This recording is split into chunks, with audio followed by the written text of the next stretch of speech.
Kia ora team, Richard Aholele here. I'm the host of Kiwi Hustle in New Zealand that's here to bring you the best in grassroots business, entrepreneurship and fitness. Follow us along the journey as we interview some of the biggest names that New Zealand has to offer. Don't forget to please subscribe to our channel and don't forget to like.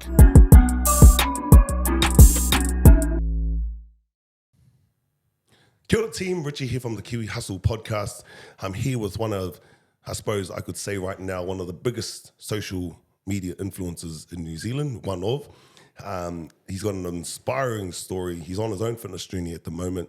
Everyone knows him. He's a comedian, to say the least, but deep down there is a deep, I suppose, a deep calling of change, and also a great story to tell. And so that's our brother here, Uce Gang. Uce Gang, I also. appreciate you for having me, bro. No, thank you. Yeah, man. If you guys are like deep breathing, that's me. Sorry, guys. So obviously everyone knows the man Uce Gang. You know, just seeing your fitness journey, seeing your funny videos on YouTube, on TikTok, on Instagram, seeing the journey, not just your fitness journey, but also the transformation of your first video to now, and obviously who you're rubbing shoulders with now. It's been amazing. Also, let's start from the beginning. Where were you born? Obviously, you're a proud Samoan, which is mean. Yeah. Mum and dad, obviously Samoan. Yeah. Yep. Yeah, Samoa. Have you been back to Samoa? And tell us a little bit about your background, where you were born. Yeah. So I was born and raised in South Auckland. I was born in Middlemore. Shout out Middlemore. Yeah. Mean. And I was born and raised in South Auckland. Grew up in Otara. Mean. Yeah. Means. And shout out Dawson. It was Dawson me, Road. Yeah, Dawson You were Primary on School. there. Yeah, Shucks, mean. Yeah. And it was real cool, like experiencing like life in South Auckland, and it's pretty mean. Killaby area, I think. Oh yeah, I think so. So what school did you go to? Uce?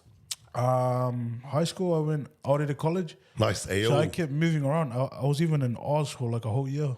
Australia. Yeah. Whereabouts? Brisbane, Nice. Marsden. Yes, I was around there. So we kept moving around, me and my fams. So you guys originated in Otara, went to Australia, and came back. Yeah. Why'd you guys move? So we went to Oz because my mom wanted to go back to Oz to see her fams. Nice. And we basically went to Oz for my mom. She sadly passed away in Oz. Yep. And she's currently buried there. She's with the fams. But then we moved back to New Zealand to come see my dad's fam. And we've been here ever since. How old did your mum pass away? She was in her 40s. Yeah. 48, 49. And how did she pass away? She passed away. It was something to do with her stomach. Wow. Yeah, it was. Don't know if it was health or, but yeah. Was it a sudden? Yeah, it was real sudden. She just got sick. And within a week, she passed. And it was. Shucks. How old were you when it happened? I would have been 12 years old. Jeepers. Yeah, 12 years old. How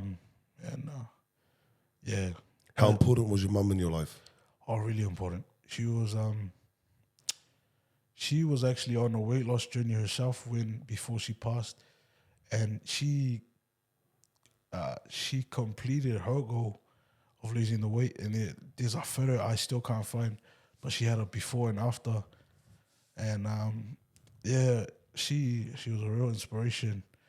Her losing the weight, but I never. It took me years to get to start to want to lose the weight. Your journey. Yeah. So, obviously, was your mum... so where was your mum born?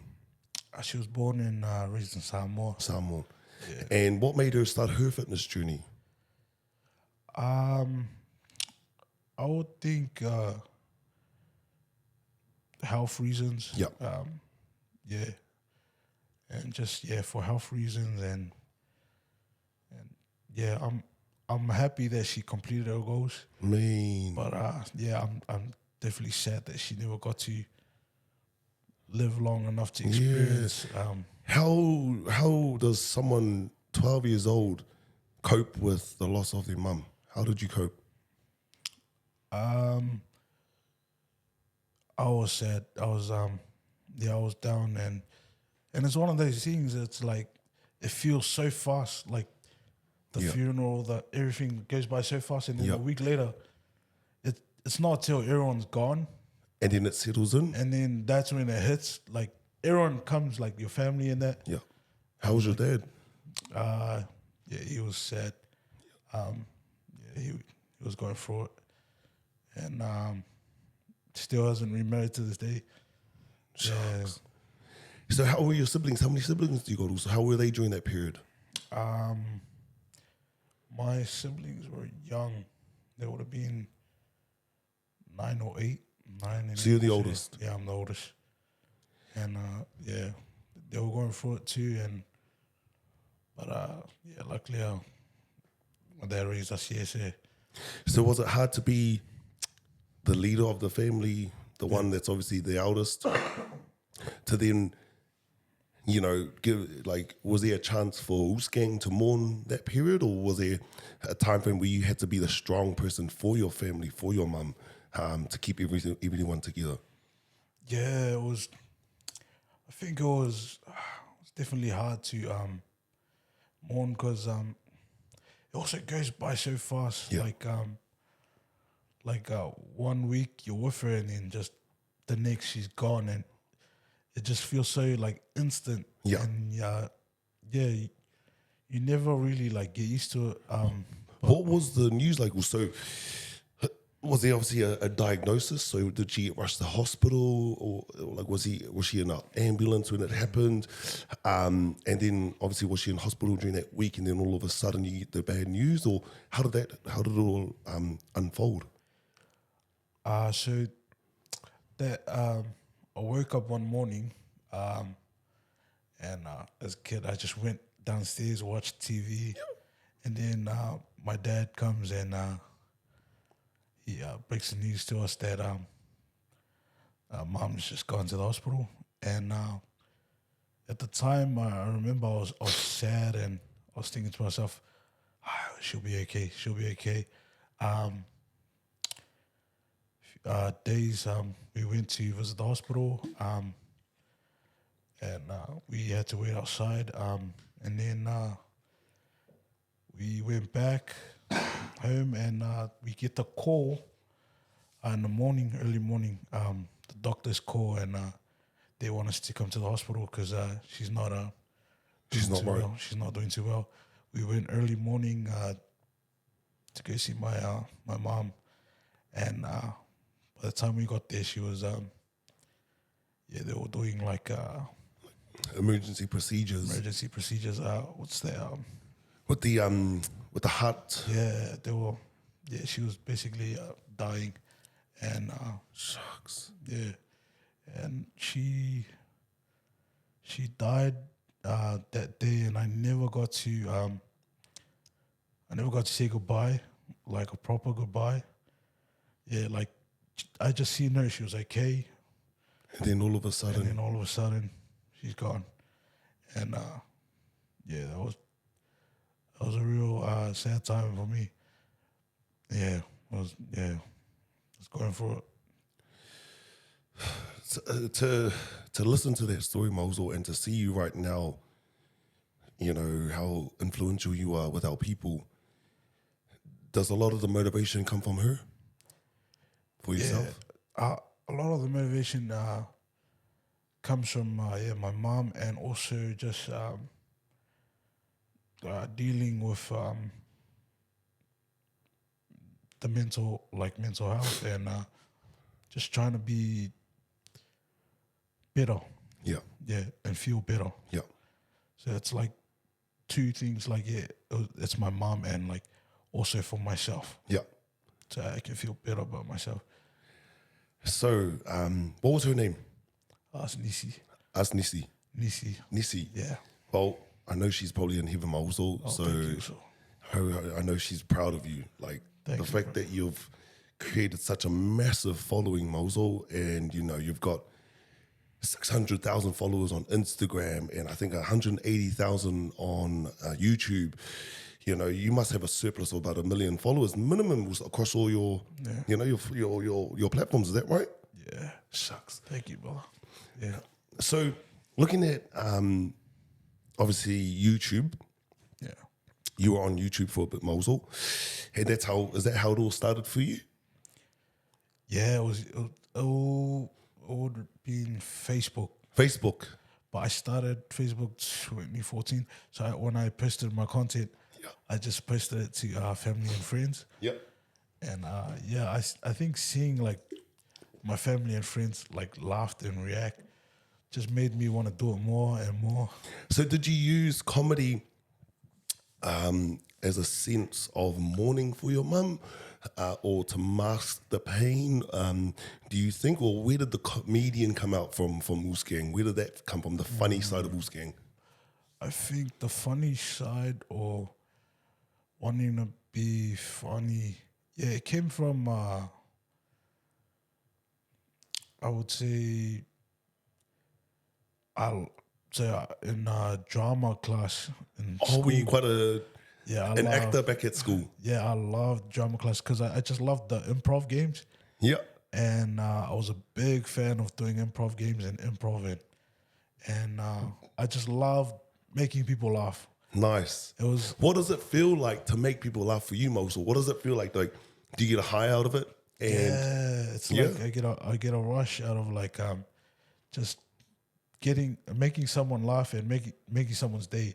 If I know I can make someone's day for like, even if it's just for 30 seconds. Yeah.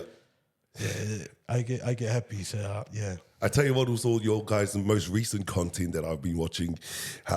One of my favorites is the one with you and Jimmy Jackson, and you're running from the cops. And honestly, and I watched. Even my wife knows this. It was like I watched it like 5 times over and over again. It was always just crack up where I think Terrell's talking about I think he's the police officer, I think. And he goes, red jacket, and you're yelling out to Jimmy. He's like, yo, bro, they've caught us. Oh, that was gold. Like some of your skits are just gold ales. How like, to see the journey from when you first started, one of your first videos I saw, you were doing a 2-man skit. I think it was one of your original videos, I think 4 or 5 years ago. And now to see the level of content, how has the journey changed for you, Mosul? Obviously, you had to find some form of inspiration from this original content to see it transform. How did you stay motivated to continue to deliver with content? It was, even though like you probably weren't being seen for some days, and then all of a sudden to get a following. How did you stay motivated to do such a thing, Mosul? Was it a passion of yours to make people laugh on YouTube? Like how, if you don't mind talking about that side of things. Yeah, it was definitely a passion. I loved it. I loved making content. I loved making people laugh. So for me, it was real easy, and the followers just came. But I just loved making content, and I loved improving on making content and making people laugh. And yeah, nothing's changed. It's the same. I still like make the same content.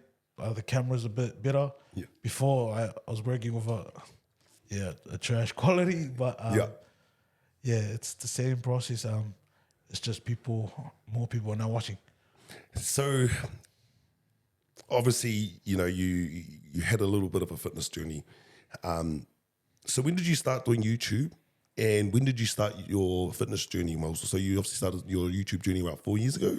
Yeah. And obviously you I think about maybe a year ago, if not 18 months ago, you hit, I think, your heaviest, Mosul, in terms of your weight, eh? Yeah. So tell us about that journey, Mosul.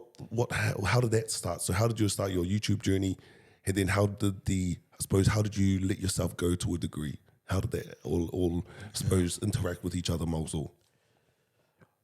For me, getting to that heaviest was, like, I'm not gonna lie, I loved eating. Yeah. Like, for me, sitting down and watching a TV show and eating what I like. Yeah.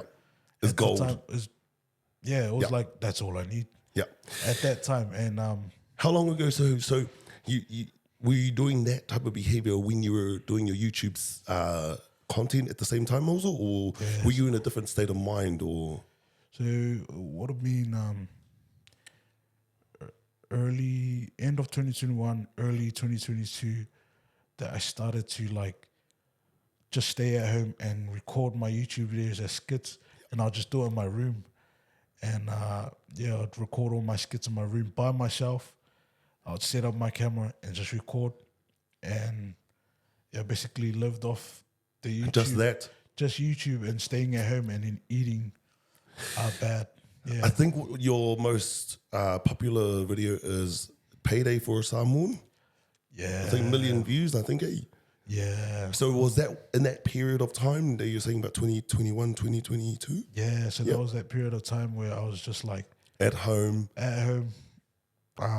doing the YouTube skits every week, pushing out those YouTube skits by myself at the house. Why were you doing it? Just for fun? Just for, like, did you have anything else going at the time? Like, were we working? Like, what else did you have going at the time? At the time, I would have been,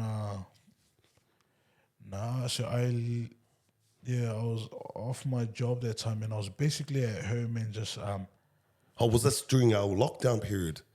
this would have been end of 2021. End of 2021. I forget the times of like the lockdown. It's gone so fast. But But it would have been end of 2021, early 2022 is when I just stayed home. No job, just stayed at home, just living off the YouTube, and basically, just being not really good with my health. Just binge watching and sitting on the couch all day, and from when you'd wake up to when you'd go to sleep. basically just sitting on the couch, and not that much going out or anything like that. The only time I'd go out is to get out and get my Uber Eats. Yeah. That was that bad. That was the only time I stepped out. It was So bad. your world, I suppose, was basically your home and seeing it through your phone. And what made you continue to just deliver content? Because obviously you've got to have some form of motivation just to do that. Because to create content, it's some form of motivation. So there must have been some form of motivation still behind to deliver content, but also to still be at home. So were you dealing with demons at the time also? Like, were there some bad thoughts coming, but you'd use YouTube as like a way to mask the demons? Like, how did that whole process work for you, Mosel? Yeah, it was definitely I was fighting something for at home. It was I think staying at home and binge eating was my only like dopamine. Yep, gotcha. And doing the YouTube, like seeing the views on YouTube when I did my skits and hitting 1 million views on that The Samoan they pay. Yep. gets paid. I think that in itself all that dopamine, and then I was like, I don't need anything else. That's all you need. That's all you need. Yeah. And it wasn't really good because there's so much out there in the world that I was missing out on. Yep. And I was like definitely It's almost like a trap, eh? I was definitely depressed staying at home. But I would like, I'm okay. I'm all good. I got this. I can watch my favorite show and just eat and I'll be happy. But really, deep down, How did you know you were depressed?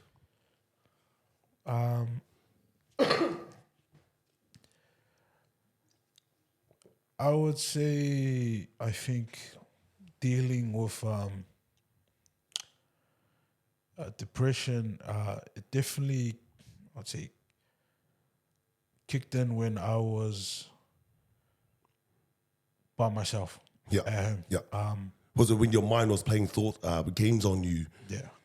And so like it would tell you, I suppose, like bad thoughts about you, like you're worthless, you're over. Is that how you identified?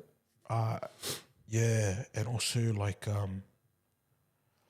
going on my phone and seeing people live life outside, Yeah. and I was inside, Yeah. and seeing people experience. Like going out and seeing them on holiday, and then obviously Uce Gang's at home just chilling. Yeah, or even like people, like groups of friends, Yeah. like going out and having the time of their life, and I'm by myself at home. And it was, just seeing that, like, I was almost jealous, but I can't blame anyone because it's my fault. Yeah. I put myself there, but I was jealous and like, damn, I wish that was me. I wish that was me outside there. And so, because you weren't getting that dopamine, did you find that you would just consume more food and just continue to do more skits to master it, to I suppose, replicate the dopamine that you were seeing that these people were getting? Yeah. So Uce Gang would then just consume more food and just binge and just sit back and just do more YouTube. Is that what you is that what you think happened? Yeah, it was.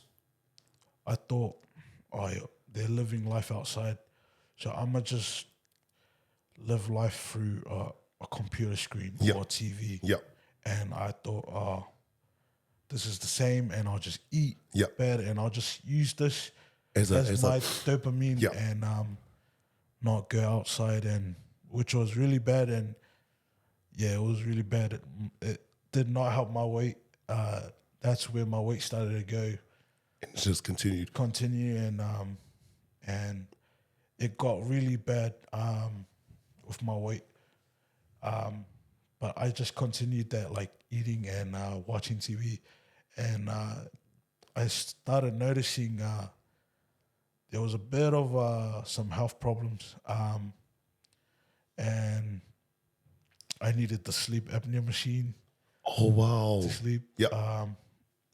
It got so bad to the point where there was this one night, I remember, after eating and watching a show, I tried to go sleep, and I just remember I couldn't breathe properly. Oh wow! I was like struggling to just inhale, just out of breath from like being so overweight, obese, and I knew right then and there, like, what the hell am I doing with my life? So would this have been the heaviest and the lowest point in your life? Yeah. Yeah. How did you feel during that period, Mo? So like, give us an idea on some of the psychological things you might have been thinking about. Give us an idea on the physical things that you found hard, and then obviously we'll move on to how you kickstarted your fitness journey. So give us an idea on the lowest part of your life. The lowest part of my life was when it started affecting everything in my physical. Yeah. Like I said, can't breathe. When I walk, I get out of breath straight away. Yeah. Even going to do my shopping, I was out of breath. And also just being real lazy, and I needed to get out of the house, but I couldn't because You were just, it was hard to. it was hard. It was difficult. And I made excuses like, I don't have the right shoes. I Shucks. don't look too good to go to the gym. I made a lot of excuses. Just to justify you being at home. Yeah, I made heaps of excuses to justify me being at home and just not going out.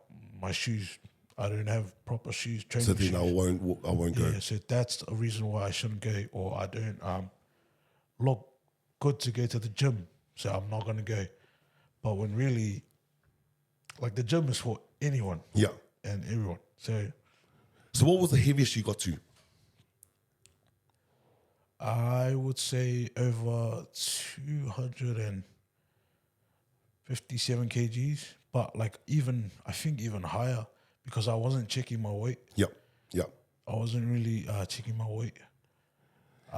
Yeah. And so what kickstarted Uce Gang's fitness journey? I remember you saying about your friend, but also I think you told me quite a while ago your brother said something about your dad having to look after you. So tell us the triggers, because obviously with every fitness journey, there's always a trigger with everyone. Tell us your what was your trigger or triggers that was like, nah, I've got to make this work. Yeah, I think that was one of them. My brother telling me about just like how my dad is like my dad was basically caring for me at my heaviest, because I was like, It was kind of, does it feel like that that TV show has a My 500 Pound, you know, that American one? it almost got to that point. Like I would ask my dad for stuff like, Can you get me this? can you give me this? Yeah. And yeah, a son should never like do that to the dad. Like, Yeah. like, hey, can you get me this? Like almost like I'm the dad telling. Yeah. That's not how it should. Yeah, and it was that bad. And it's hard because you don't see it coming. It's just a slow progression over time. It was all like, you know, it's just like any other habit. It just slowly just creeps up on you. Like you ask your dad one day for the smallest thing, like, hey, Dad, can you chuck me the remote? And then all of a sudden the next day, can I have the remote? And can you get me some food? And then, so it would have been hard for you to have picked that trait up, eh? yeah, so yeah, it slowly became that, and it wasn't good. And yeah, just that in itself was like, yeah, I hated that. Yeah. And not being able to Help your dad out? help my dad out properly. And yeah, my brother told me that, and yeah, that definitely was in my mind every day. Yeah. But what kick-started it would be I think you were saying that you were too lazy to go out. Yeah. And your mate I think one of your brothers was saying, come out, and you were too busy, eh? Yeah, so one of my mates, shout out also Elijah. Shout Elijah. I was too lazy to go out, and he was the only one that was asking me if he was keen. Him and another mate, a few other mates, Daniel, and shout out Daniel. Shucks, so these two, Elijah and Daniel, Yeah. so Uce Gang's at his lowest and he's at his heaviest. And it was one of those times in your life where that saying goes, you know who your friends are when you've got nothing. Yeah. So those two are your... those two are... I don't want to name it, obviously your circle's probably bigger than Those that. two were the only friends I had at the time. Yeah. Like, yeah, those two were the only friends I had at the time, proper friends I had at the time, because, yeah, like they were still checking up on me, messaging me, like, hey, and they came to my 21st. Yeah, those two were the only ones at that time.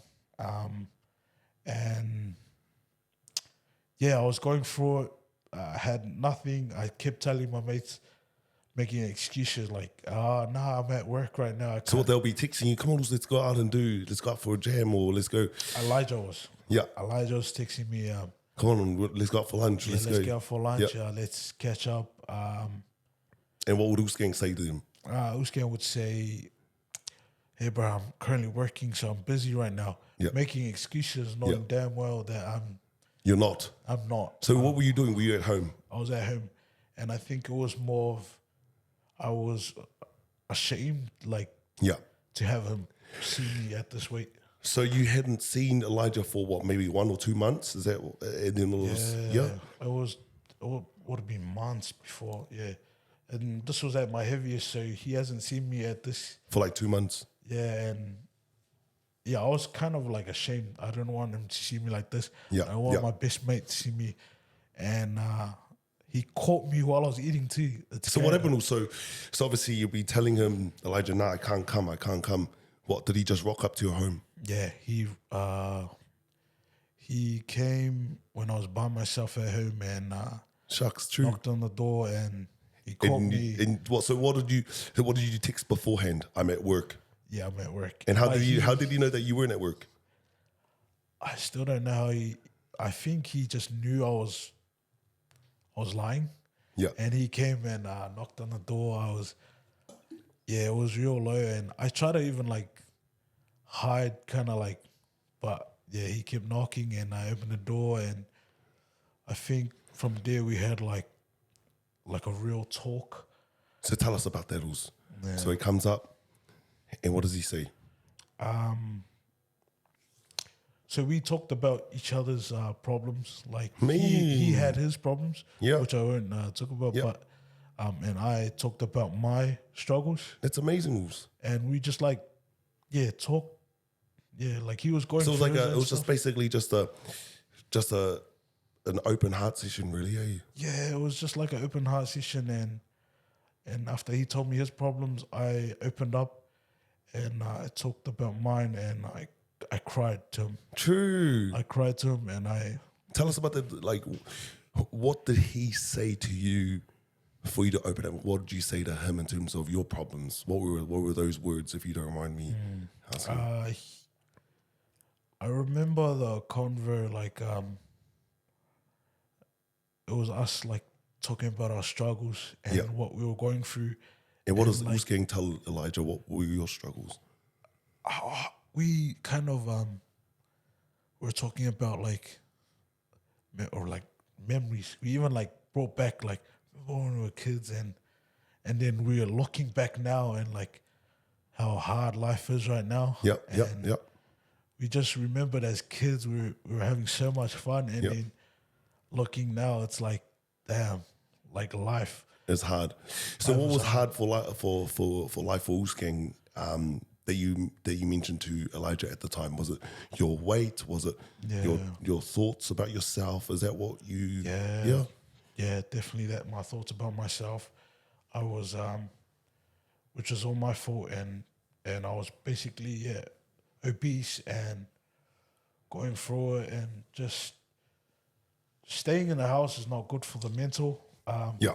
Seeing no one else but your family is not good.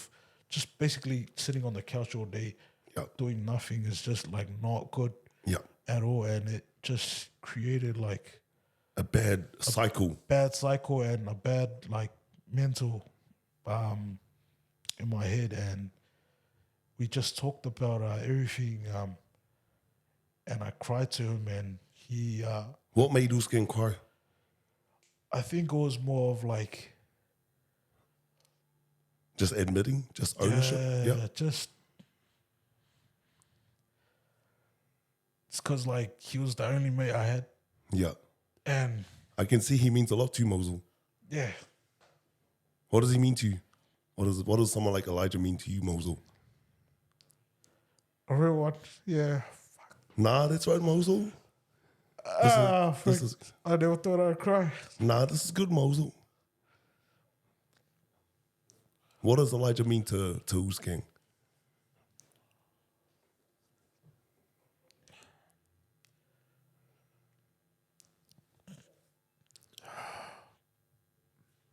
Yeah, sorry guys. Nah, it's right, Uce.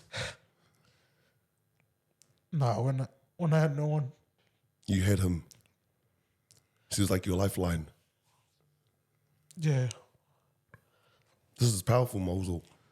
Because I'll be honest, it was like I said, like when you're at your lowest, you know, and obviously because now you're a social media celebrity, Mosul, like you're massive. brother. And to see a lot of friends come now, I suppose now you're like, hey, you weren't here when Elijah was here. And to see the deep meaning that Elijah means to you, Mosul, it gives you a bit of character, eh? Yeah. Yeah, it's just You know what I mean? It was like, not having any like anybody check up, and just having him check up on me, it meant a lot. do you think, if you don't mind me asking, Mosul, do you think, and I know we could be digging deep, do you think if you didn't have Elijah, Uce Gang could be in a different situation now, where Uce Gang might have thought bad thoughts and done the inevitable potentially? What do you think, Mosul, if you don't mind me asking that? I think if he didn't check up, I think Uce Gang would have died of a heart attack or something, Something health else. related, and he would have. I don't think he'd be here because I was so low at that point with my health, and that was like I just let myself go so bad that I was like, Yeah. "Ah, It's too late. What else? This is all I got now. This is it. Just me. It's kind of like that analogy where you drop your phone and you just stomp on it, you know, like you just keep on smashing it, where you think that. But I try to tell people, it's funny because I always try to tell people when we're doing our own fitness journey, just because you drop your phone, you don't stomp on it. You just got to pick it up. Yeah. It's one of those like, I got to a point where I don't care anymore. This is me. This is it. This is it. I'm just going to die in this house and stay on the couch. And it wasn't until my best mate came and knocked on my door. And from that day on, the next day was day one of I try to lose. It's amazing, Mosul. Yeah. It's amazing. Shout out to our also Elijah, man, because, man, if it wasn't for you, Elijah, you know, we would not have, I suppose, the Uce Gang that we got today, plus the ability that he has inspired so many other people. So we all need to find that one person. And it's always just one mate, that one bro. Like, anyone could be that one bro. Like, just always check up on your mates. You just never know. You just never know what they're going through. Just never know. And all it took was just one mate to kickstart the journey that I'm currently still on. Yeah. And I think the hardest thing about it too, Mosul, is I suppose society these days, they tell us that you should be a man. You shouldn't be feeling these thoughts. You should be hardened up. You shouldn't be like this. So do you think that the expectation of being a man made you close up even more so you weren't there to ask for help? Yeah, it's that definitely had like not asking for help, kind of like I'm putting up this image that hey, I'm okay. I'm okay. And so you would use YouTube at the time to paint that picture. Is that right? Yeah, and it got so bad. I remember on Instagram I used to like, when I did my videos, I used to put it like so close to my face. So you couldn't see any other additional, I suppose, weight that you put on? Is that right, Uce? And that's the thing about social media, and I think that's the sad thing is you can manipulate angles to make you feel better, you know, and that's, I think, sometimes, and I'll be honest, like, and I was talking to one of our guests about last week, Paris, sometimes you can put yourself as a person and how you feel, it can always rely on likes and comments. And I think that's the hardest thing what social media does. And I think for us, and I know I need to do it myself, you always got to keep yourself accountable. Like, hey, remember, these are just likes. It's not reality. Yeah. Hey. So, day one, how did that work? How did you make the commitment? And how did that go on, Mosul? And how are you going now? So tell us about that first day, Mosul. Obviously, Uce Gang, I think the first video you record, I'm pretty sure, was you at Countdown getting salad? Yeah. Tell us about that, Mosul. So I went with my mate Elijah. Yeah. He held the camera for me while I just basically struggled to breathe while walking in Countdown to do my shopping. And at the time, that would have been a lot of courage. Like, it would have taken a lot of courage for you to do that, Mosul, just to be out. Yeah. Yeah. Tell us how long it took you to build the courage to just tuck on the shoes, go to the Countdown with Elijah. I think it was like having a good mate there help. Like, it helped me support. I can do it, okay? He's here with me. I can do it. And that kick started off, and I was confident now to go because I have my best mate here. Yeah. I'm not doing it by myself. And you can tell he's the best mate because, you know, he had nothing to gain out of you, Mosul. You know, like, he literally, you know what I mean? Like, he wasn't there to get likes from your following. He wasn't there to get followers from your following. He wasn't there. He was just a genuine mate that just was like, yeah, I'll come with you. What time of the night was when you guys went to Countdown? This would have been, it would have been daytime. It would have been daytime. We were in Countdown. I got the food, and can't remember what we did on day one or what type of training we did. I think I went Flex gym. I went to the gym, on that day. And how did you feel taking the courage to go to the gym? How did that come? I think I was like, okay, I need to stop thinking about what people are thinking about me. Like, Yep. stop caring about that. How did you build yourself up to that psychology? Like, how did you build yourself up to that mental state? Were you watching videos, or were you just telling yourself over and over again, I've got to do this for Elijah? Like, how did you remind yourself? Because going out in public from someone that didn't would have taken a lot of work, like Yeah. self-development, like how did you do that? It was, I guess for me, I had to build the courage for my health. Yeah. And just to better my life and better my mental Yep. and what I was going through. And having a mate there to support Yep. was just, Was everything you needed. Was Yep. everything I needed, and that pushed me to keep going, Yeah. to keep pushing, and it helped me build my confidence up. I didn't care anymore about what people thought. What people thought, yep. I just did it for my health and to improve my mental. I think knowing, also like going to sleep, knowing that today I did something productive. Yes, yeah. It just, that helped my mental and that And- made me keep going. Did you feel like you were getting endorphins from a different avenue now because it was from fitness? Yeah. Yeah, Yeah. definitely. Like, just going to sleep knowing that I've done something to improve myself, Yeah. improve my life. It made me feel better about myself. Yeah. I was more happier. Yeah. And and I kept doing that every day. Okay, every day I'm gonna do something productive, and And it would, so for some of our brothers that are out there, even our sisters, so how did the first day go for you at the gym? What did you do? at the first day, I think I checked in the scale just to see how much weight I was at, and I was at 150. Oh, no, 257 kgs, and I was really, really Were you heavy. shocked? Yeah. Yeah. But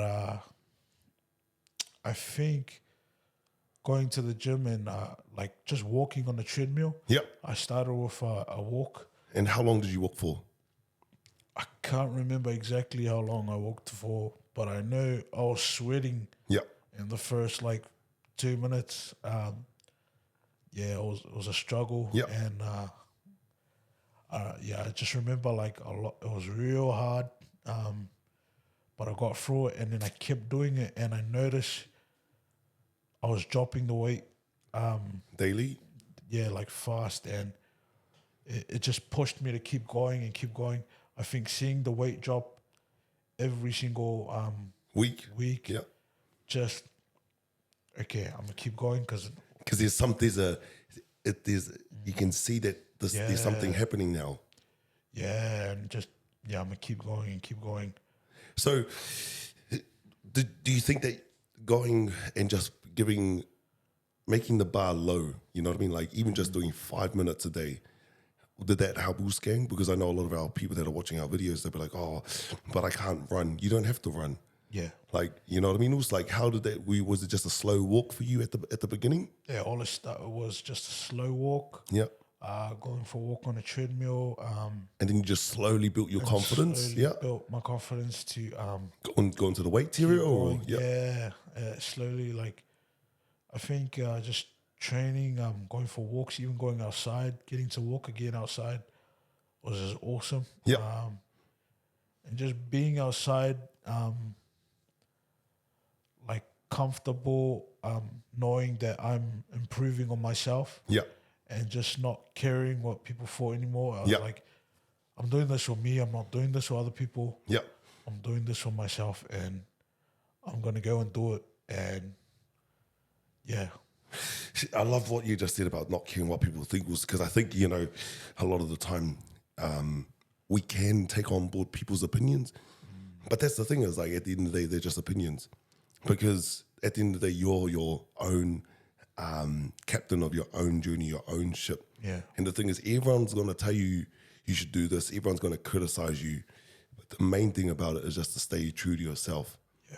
And I think that's the best thing about your journey, Mosul, is that you found your deep calling and you just were like, nah, I'm going to have enough. This is it. I don't care what people think because what they think doesn't benefit me. At the end of the day, my inner voice matters to me, which is amazing, Mosul. And so, obviously, 257 kgs. What are you now, Mosul? Right now, I am currently on 183, 182. 183. It's amazing, Mosul. So I'm still going. Yeah. The goal Is that what, 80 kgs lost, roughly? No. I would say that's, is it 60, 70? Yeah. I'm bad on my math. Me too, Mosul, trust me. That's why you got calculators. And yeah, I'm currently at the 180 area, and It's incredible, Mosul. so trying to get down all the way down to 100 Yeah. to get down there, and yeah, we're gonna hit it. So, obviously, your fitness journey has been successful, and you've documented, quite a bit of it. There's always going to be highs and lows, like nothing goes to plan, and I know that for a fact. It was what has been some of the struggles you've experienced, obviously, because you were experiencing such success at 257 and just dropping off. What are some of the struggles you've noticed over the course of your journey of losing your weight down to 100 kgs, Mosul? What are some of the smallest things that you've found that creep in and I suppose add a hindrance to your progress? Yeah, I'd say like hitting like a plateau or something. Yeah. Or even just falling off the wagon. Yeah.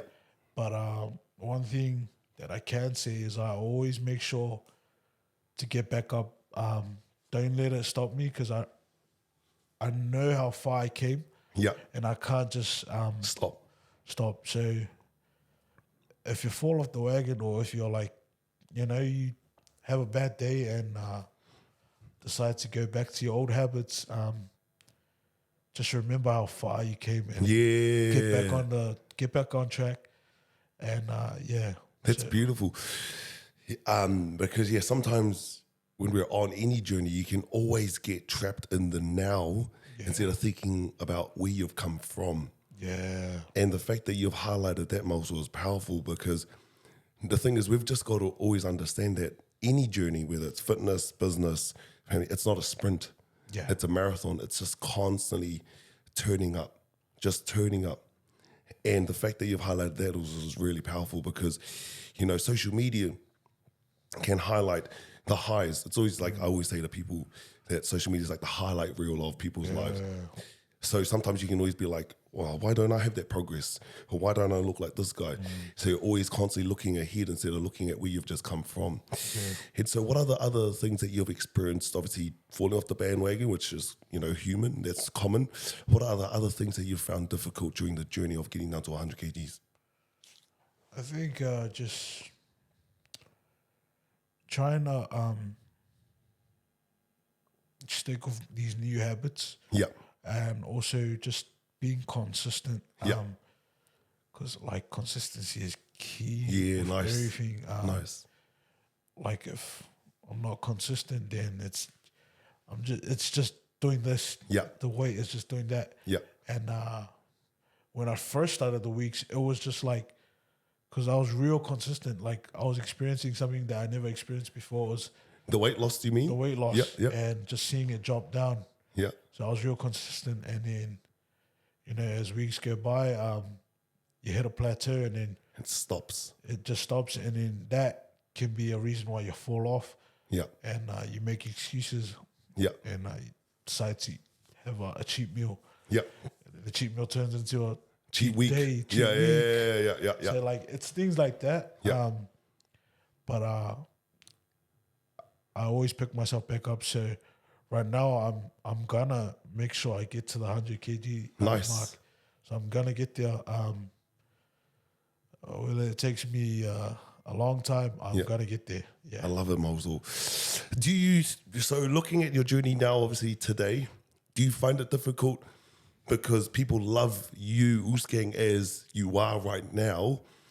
Do you find it hard, like, oh, will I be accepted if I'm 100 kgs? Because I'll be like so small.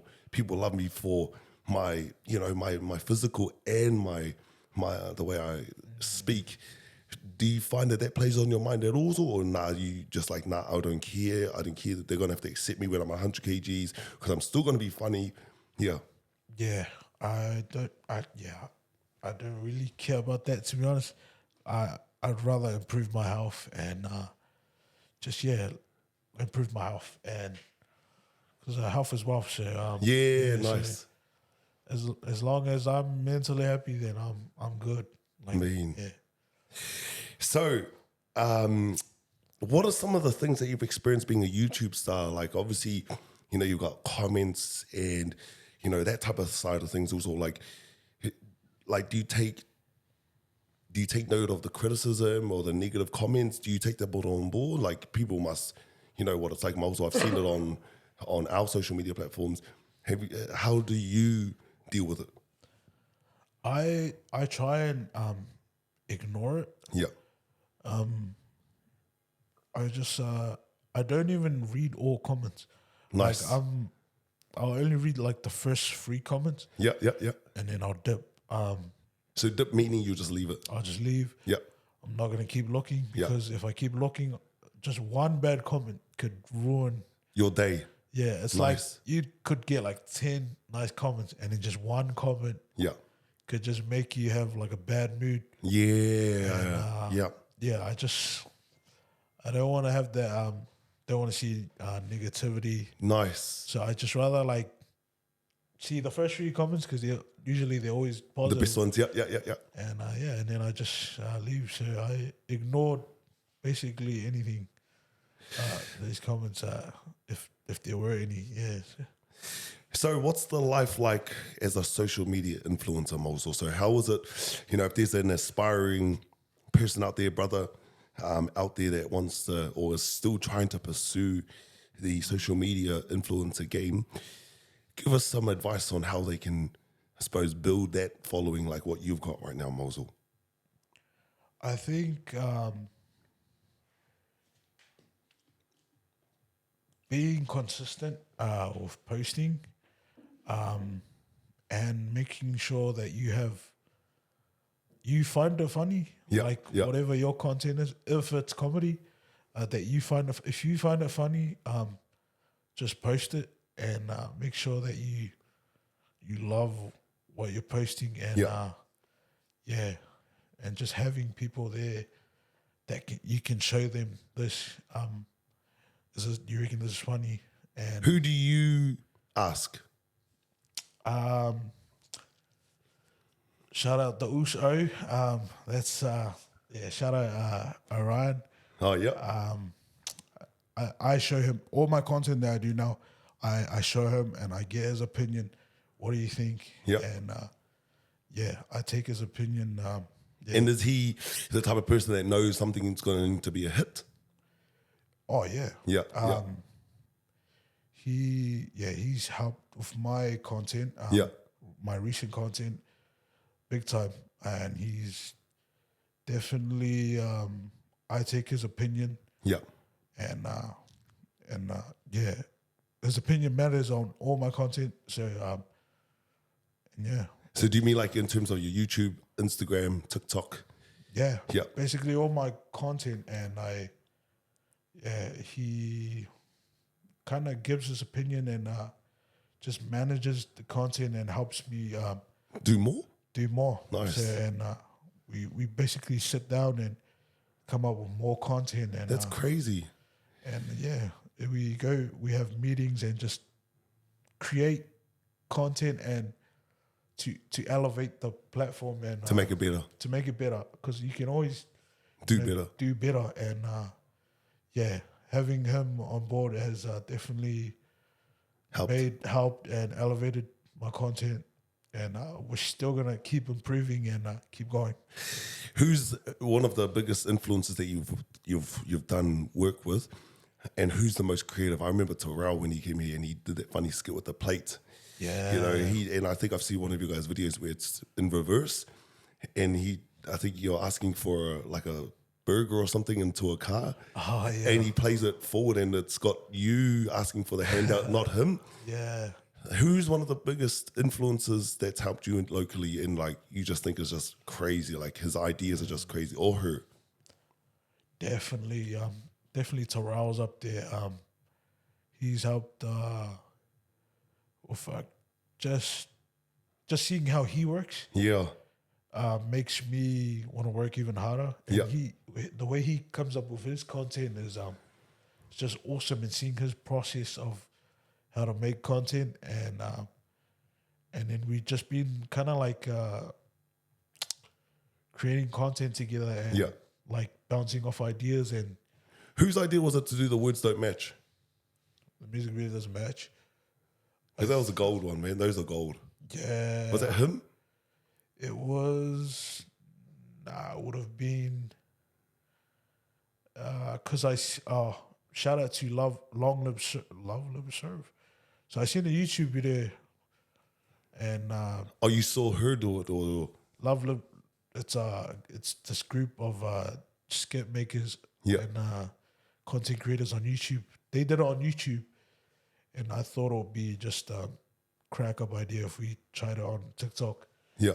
And we did it, and it popped off. And we just. What was your kept going. first one? What was the first one that went off? What song was it to? Was it Britney Spears? I think the one that popped off in the beginning was Cupid. Oh, yes. Cupid. There's a song called Cupid. It was a Korean song, Yes. and that made the TikTok. It did some big numbers, and Have you ever posted any content where you're like, oh, shucks, I wish I didn't do that? trying to think.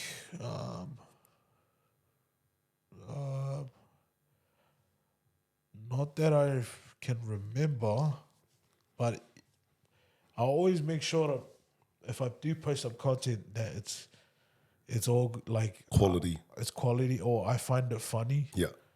And if I find it funny, then it's Everyone good will- enough for yeah. me to.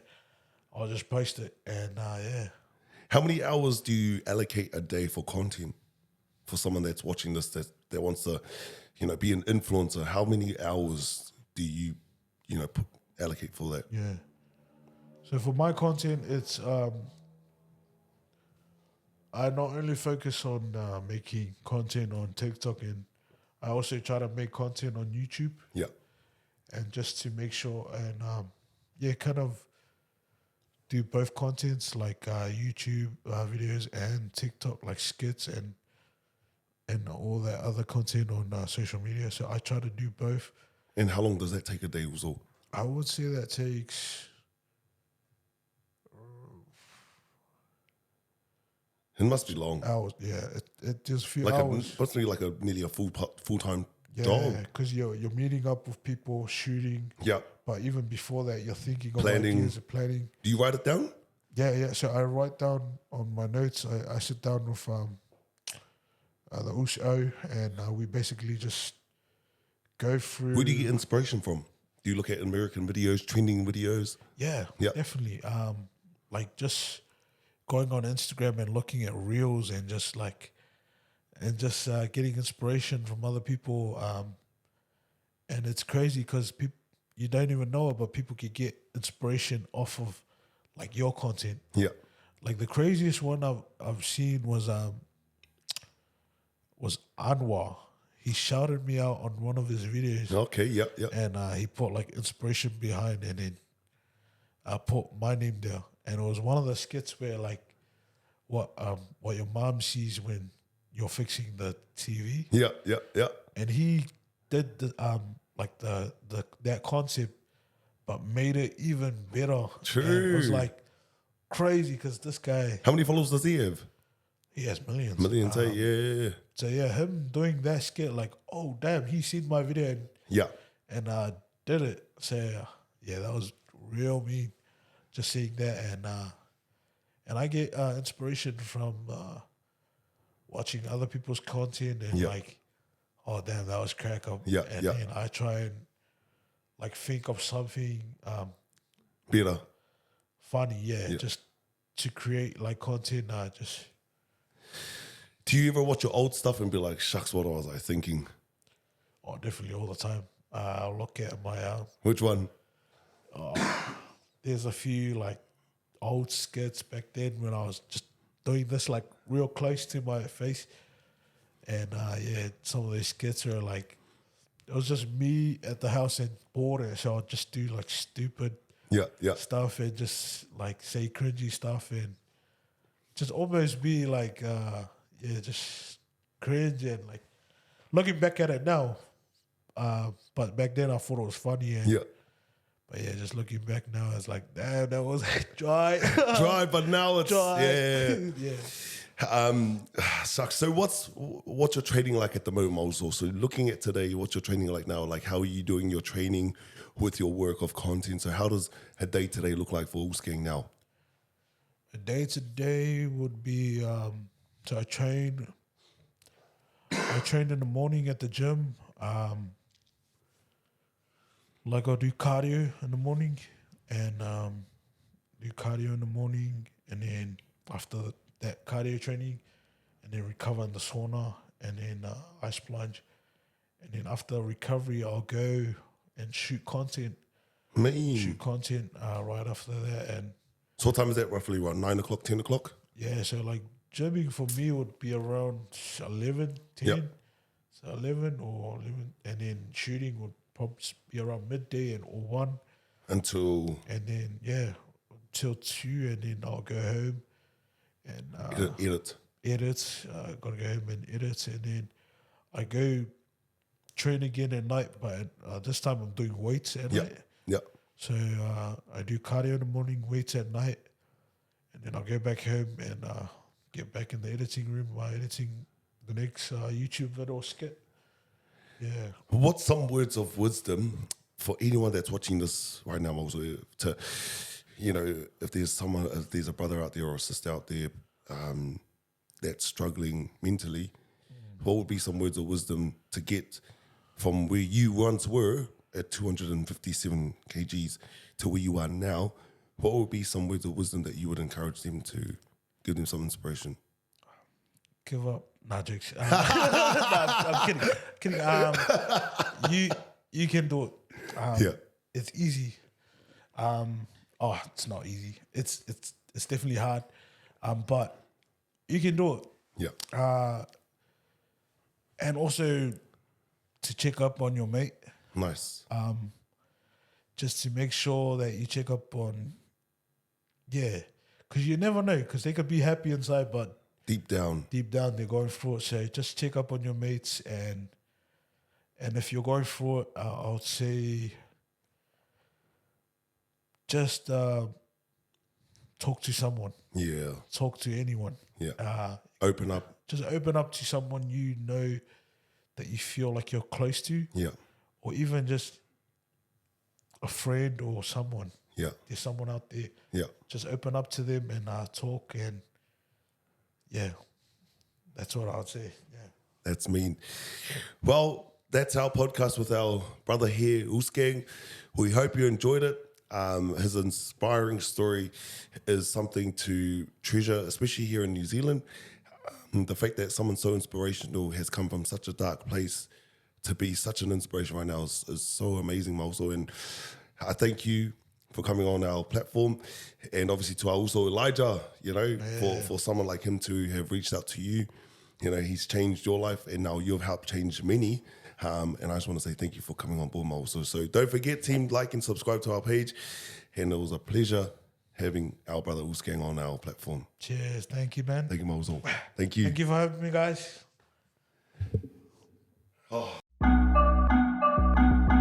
Kia ora team, Richard Aholele here. I'm the host of Kiwi Hustle in New Zealand that's here to bring you the best in grassroots business, entrepreneurship and fitness. Follow us along the journey as we interview some of the biggest names that New Zealand has to offer. Don't forget to please subscribe to our channel, and don't forget to like.